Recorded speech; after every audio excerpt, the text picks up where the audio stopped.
India news Gujarat महत्वના સમાચારોની શરૂઆત કરીએ તો આણંદ મહાનગરપાલિકા દ્વારા વિશ્વ પર્યાવરણ દિવસ પખવાડિયાની ઉજવણી કાર્યક્રમ અંતર્ગત આજે સવારે આણંદ શહેરમાં ગોયા તળાવ ખાતે તળાવની સ્વચ્છતા અભિયાન હાથ ધરવામાં આવ્યું હતું, જેમાં રાજકીય નેતા અને અધિકારીઓએ તળાવમાંથી કચરો સાફ કર્યો હતો। આણંદ ગોયા તળાવ પાસે આયોજિત કાર્યક્રમમાં ધારાસભ્ય યોગેશ પટેલ, કલેક્ટર પ્રવીણ ચૌધરી અને મ્યુનિસિપલ કમિશનર મિલિંદ બાપાનાએ મહાનગરપાલિકામાં શ્રેષ્ઠ કામગીરી કરતા 5 સફાઈ કર્મીઓનું આણંદના ધારાસભ્ય યોગેશભાઈ પટેલ, કલેક્ટર પ્રવીણ ચૌધરી, મહાનગરપાલિકાના કમિશનર મિલિંદ બાપના, જિલ્લા વિકાસ અધિકારી સુશ્રી દેવાહુતીના હસ્તે ₹10,000ના ચેક આપીને તેમનું જાહેર સન્માન કરવામાં આવ્યું હતું। આ પ્રસંગે 2 ઈ-રિક્ષાનું પણ લોકાર્પણ કર્યું હતું। આ રિક્ષા દ્વારા આણંદ મહાનગરપાલિકા વિસ્તારમાંથી વેસ્ટ કલેક્શન કરવામાં આવશે।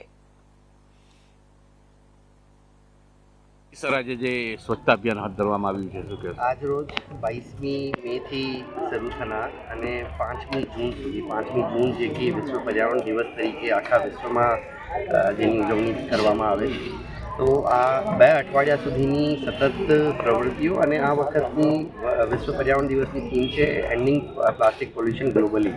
તો આ થીમ અંતર્ગત આપણે આજે મહાનગરપાલિકાના ઉપક્રમે ગોયા તળાવની શ્રમદાનની કામગીરીનો આ એક કાર્યક્રમ યોજવામાં આવ્યો, જેમાં મોટી સંખ્યામાં NGOs તરફથી પણ જે સ્વયંસેવકો આવ્યા છે, જે અહીંયા પોતાની શ્રમદાન પાડવા માટે।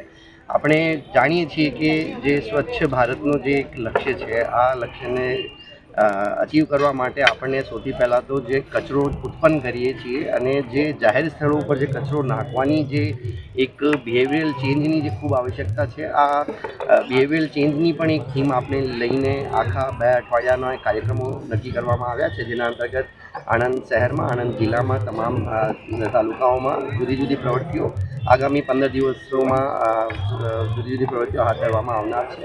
મારી આણંદ જિલ્લાના તમામ લોકોને અપીલ છે કે જાહેર સ્થળો ઉપર કચરો ફેંકવાનું સાવ બંધ કરી દઈએ। જ્યારે પણ બજારમાં જઈએ તો પોતાની પાસેથી, પોતાના ઘરેથી કાપડની થેલીનો વપરાશ ચાલુ કરીએ, જેથી જે નવો પ્લાસ્ટિકનો કચરો ઉત્પન્ન થાય છે અને જેના લીધે વરસાદમાં પણ ડ્રેનેજ ચોકઅપના, સ્ટોમ વોટર ચોકઅપના પણ પ્રશ્નો ઉદ્ભવતા હોય છે। તો તમામ લોકોને રિક્વેસ્ટ છે કે આ પ્લાસ્ટિકનો જે ન્યુસન્સ છે, આ આપણે આજથી જે બિહેવિયર ચેન્જ કરીએ અને આપણી ભાવિને પણ અત્યારથી આ વિશે અવગત કરીએ, જેથી ભવિષ્યમાં આ પ્લાસ્ટિકની સમસ્યા આપણે મુક્ત થઈ શકે અને આણંદ પણ એક પ્લાસ્ટિક ફ્રી આણંદનું નિર્માણ થઈ શકે। જી, આજે જે સ્વચ્છતા અભિયાન કરવામાં આવ્યું છે, શું કહેશો? 5 જૂનથી સમગ્ર આણંદ જિલ્લામાં પર્યાવરણ દિવસની ઉજવણી સ્વરૂપે સ્વચ્છતાના આગ્રહી એવા આદરણીય નરેન્દ્રભાઈ મોદી સાહેબના મંત્રને ચરિતાર્થ કરવા માટે આજે આણંદ મહાનગરપાલિકા વિસ્તારમાં આજે સફાઈ અભિયાનની શરૂઆત કરી છે। ખાસ કરીને સિંગલ યુઝ પ્લાસ્ટિક કે જે અત્યારે સૌથી ધરતીનો એક દુશ્મન થઈ રહ્યો છે, આ ધરતીને જો કોઈ બગાડી રહ્યું હોય તો એ પ્લાસ્ટિક બગાડી રહ્યું છે। ત્યારે આ 2 વીકનો જે કાર્યક્રમ સરકારશ્રી તરફથી થઈ રહ્યો છે સ્વચ્છતાનો, એમાં મારી દરેક નાગરિકોની નમ્ર વિનંતી છે કે બને ત્યાં સુધી આપણે પ્લાસ્ટિકનો ઉપયોગ કરવાનું ટાળીએ।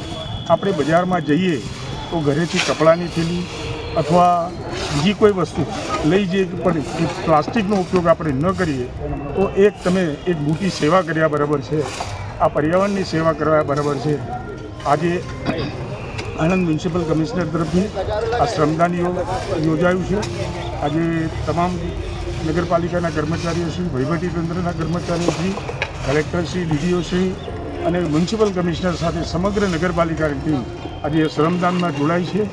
મોદી સાહેબ જેમ કહે છે કે વર્ષમાં 1 દિવસ આપ શ્રમદાન કરશો તો આ દેશની મોટામાં મોટી સેવા કર્યા બરાબર છે।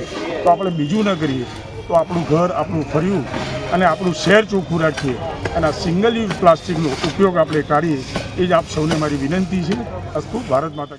ઓલપાડમાં વિદ્યાદીપ યુનિવર્સિટી દ્વારા વિદ્યાદીપ મેગા પ્લેસમેન્ટ કાર્નિવલ